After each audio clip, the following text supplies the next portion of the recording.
herkes yeni bir tatil yani çantalar ne var bunlara hoş geldi arkadaşlar.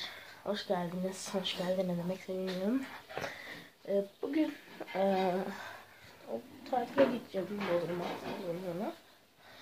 Tatil denilemez pek. Şu yatağı şu valize koyacağım. Yani şunlar hariç. Şu parfümler. Şunlar. Şu çamaşırlar bir de şu. Önce özel eşyalar var ya şu. Parfümdür. Koyalım mı? Bir tane daha parfüm olması lazım. Şunu. Gözlüklü. Öncelikle şu alta pantolonları dizmeye başlayayım.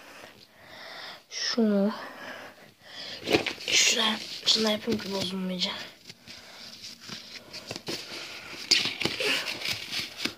Şunu şöyle şuraya. Bunu ise böyle buraya. Böyle şey koyduk.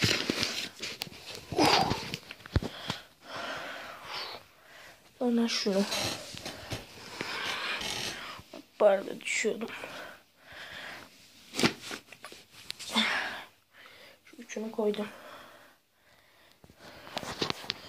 Mayoyu da bırakayım. Bodrum'a gideceğim. Mayosuz olmaz.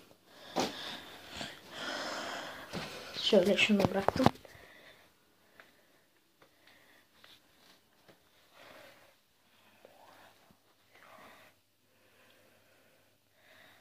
Arkadaşlar maya bayağı su vermiş.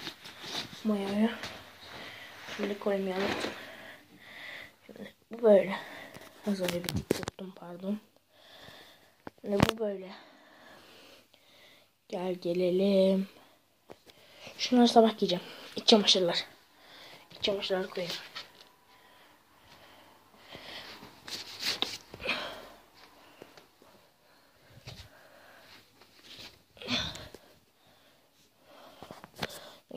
Şunları yarın giyeceğim.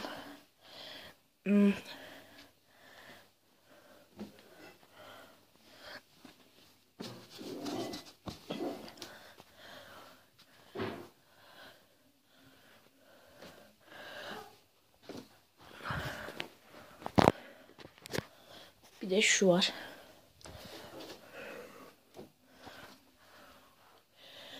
Evet.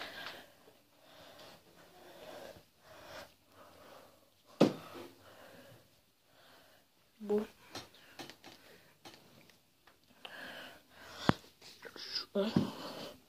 Şu kıyafetlerin arasına saklayayım.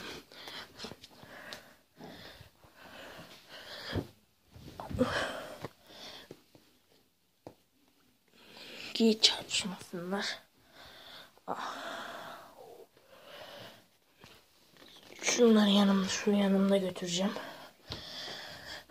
Bu arada ben bugün 2 tane yeni gözlük aldım arkadaşlar. Biri şöyle şu. Biri de böyle bu. Yani güzel gözlük aldım. Bu çıkarken alacaktım. Teşhizat. Deprem oldu. Neyse arkadaşlar şimdi bitse atalım şöyle. Yalnız Beats emanet bir kulaklık. Pahalı bir kulaklık. 250-300 lira. İnce korumak lazım. Şimdi şu tarafım kaldı.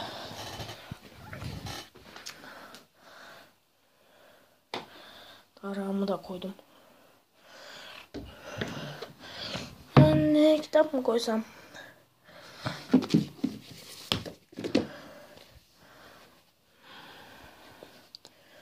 Havuz başında falan okudum.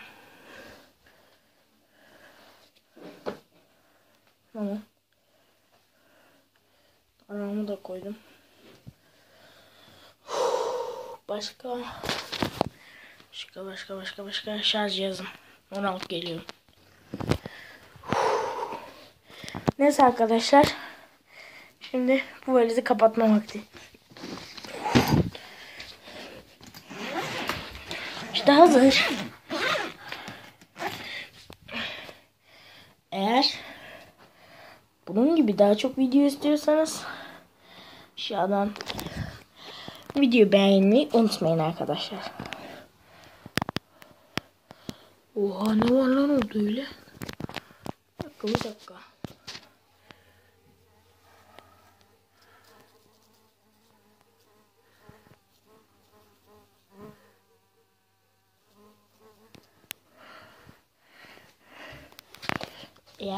Hadi bakalım. Arkadaşlar size bir şey göstereceğim. Bakın, Recep İvedik'in kendini buldu tablet.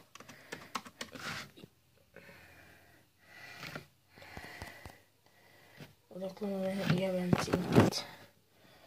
Think one tag diye.